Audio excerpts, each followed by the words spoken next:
माशरे मिलों के साथ शेख नाज़रीन, आज हम ताज़ात पाकिस्तान का सेक्शन 96 से ऑनवर्ड 106 तक करेंगे, जिसमें राइट ऑफ सेल्फ डिफेंस या जिसको हम प्राइवेट डिफेंस कहते हैं उस पर हम बात करेंगे। जैसा कि ताज़ात पाकिस्तान ये कहता है कि nothing is an offence in private defence. जब आप अपना डिफेंस करते हैं तो कोई भी जो चीज़ है वो जुर्म नहीं कहलाती, लेकिन उसमें कुछ सेंक्शन लगा दी गई हैं, कुछ बाउंड्रीज हैं कि आपने उतना ही दफ़ा करना है जितनी की आपको ज़रूरत है। फॉर एग्ज़ाम्पल, एक शख्स आपके ऊपर सोटे से वार करता है, डंडे से वार करता है, तो आपने ये नहीं कि उसको अपने आप को बचाने के लिए उसको जो है अपने सेल्फ डिफेंस में जो है वो उसको गोली मार देनी है। या फॉर एग्ज़ाम्पल आपके रात को कोई घर आता है तो आपने उसी तरीके से उतना ही वार करना है जितना कि किया गया है। बड़ा एक फेमस केस आपको पता है कि इमरान खान के दौर में हुआ था। सारा उनके एक जो पब्लिक सेक्टर का बंदा था FIA का, वो उसके घर में उसने छलांग लगाई इस्लामाबाद में, तो उन्होंने जो इसकी एक्सेप्शन 1 है उसी की प्ली ली थी अफसार आलम साहब ने कि वो दिन उनकी ऑब्वियसली जान छूट गई थी कि ये कौन सा बावर्दी था और कौन सा पता था कि मुझे मेरे घर में आकर मारा, तो उसने आगे से उसको गोली मार दी थी अपने सेल्फ डिफेंस में। तो देखते हैं सेल्फ डिफेंस में 96 में ऑनवर्ड क्या कहते हैं। Things done in private defence, nothing is an offence which is done in the exercise of the right of private defence. कोई भी चीज़ जुर्म नहीं होता जो अपने सेल्फ डिफेंस में किया जाता है। अब ये 96 सेक्शन जो है वो हमें ये कह रहा है, और 97 में राइट ऑफ प्राइवेट डिफेंस और the body of the property. इसकी क्लासिफिकेशन क्या है जी, कि कोई बॉडी या property, every person has a right, हर एक को राइट है, subject to the restriction contain in section 99 to defend. Section 99 के तहत खुद को डिफेंड करने का।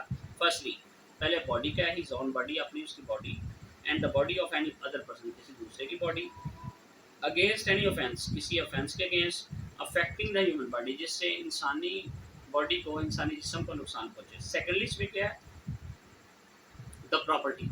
प्रॉपर्टी का भी जो आप अपना डिफेंस करते हैं वो भी इम्पोर्टेंट है, और इसी के तहत है ताज़ात पाकिस्तान के तहत प्रॉपर्टी वेदर मूवेबल और इमूवेबल, चाहे मूवेबल है या इमूवेबल है, ऑफ हिमसेल्फ और any other person against any act which is an offence falling under the defined definition of theft, जो चोरी करने के नियत से आपके घर में दाखिल हुआ, रॉबरी, मिसचिफ और क्रिमिनल ट्रेसपास, या उसने चादर चार दीवारी का तकद्दुस को माल किया, which is an attempt to commit theft, या अटेम्प्ट किया रॉबरी, मिसचिफ और क्रिमिनल ट्रेसपास। अब 98 जो है वो क्या कहता है, right of defence, private defence against act of person और अनसाउंड माइंड। जो अनसाउंड माइंड है, अनसाउंड माइंड के आपको पता है जो प्रॉपर डेफिनेशन है या प्रॉपर जो इसकी जो एक बताई गई है वो अंडर सेक्शन 84 है, उसमें इसको प्रॉपर डिफाइन किया गया है।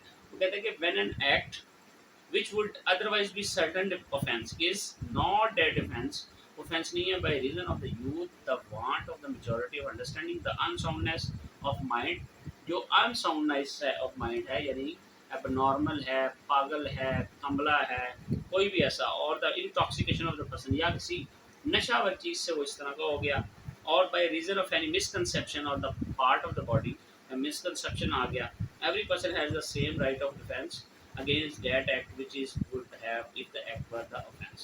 अब 99 में चले जाते हैं, acts against which there is no right of private defense, जिसमें injuries accused, इसमें तीन चीज़ें हैं। Number 1 injuries accused, number 2 imminent threat to his property, या नंबर 3 क्या है, recourse to public authority।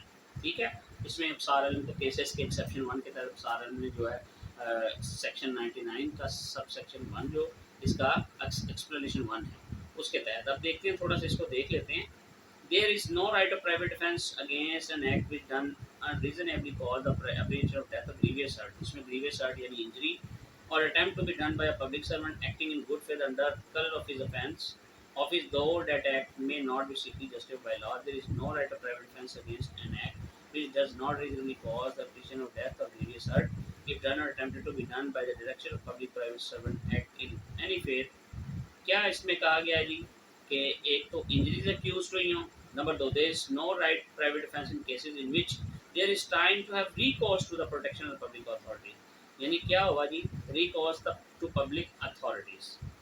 ठीक है, इसके बाद extend to which the right में भी एक्सरसाइज, जहाँ पे राइट एक्सरसाइज करता है, the right of private defence in no case extend to the inflicting of more harm, जहाँ पे ज़्यादा आपको नुकसान पहुँचे, that it is necessary to inflict for the purpose of defence. और जब आपको कोई जान से मारने की कोशिश करता है तो आप अपने राइट में जो गोली चलाते हैं या उसको मारने की कोशिश करते हैं तो वो ग्रीवियस हर्ट में फिर आता है या डेथ की जरूरत में आता है। 100 सेक्शन क्या कहता है जी हमें, that is very important in private defence, when the right of private defence of the body extend to causing death, जब आपको मौत का खदशा हो और वहां तक ले जाए। नंबर वन, जिस तरह ये कहता है ये रिजॉल्ट किया हो apprehension that death will otherwise to the consequence such result, यानी आपको डेथ का खतरा हो।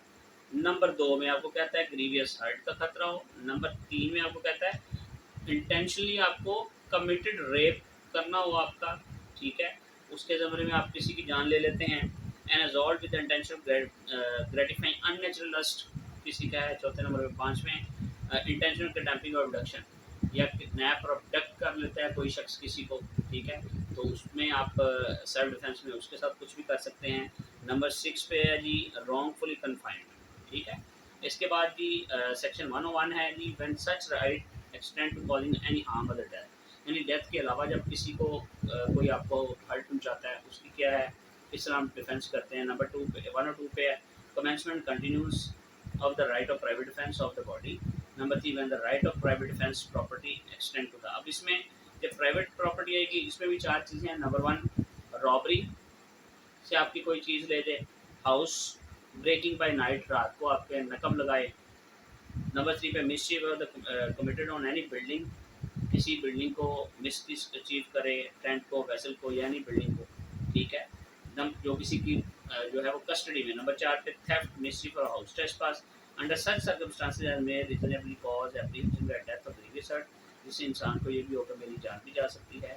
इसके बाद नंबर चार, पाँच और नंबर छः पे देखते हैं जी लास्ट पे, right of private defence against deadly assault when there is a risk of harm to innocent person, जब आपको ये डर हो कि किसी इनोसेंट शख्स की जान जा सकती है तो आप उसके मुतबादल जो है वो अपना राइट ऑफ प्राइवेट डिफेंस करते हैं। तो आप प्राइवेट डिफेंस में आपको ऐसा करना पड़े। अब इन शॉर्ट ये है लास्ट पे कि फिर वही बात 96 वाली, nothing is an offence which is done in the exercise of private defence, कि आपको अपनी जान बचाने के लिए जब किसी को भी कुछ भी करना पड़े तो वो ऑफेंस नहीं है, वो नहीं है, लेकिन उतना ही जितना किया गया है। उम्मीद है आपको आज का मेरा लेक्चर पसंद आया होगा। Thank you.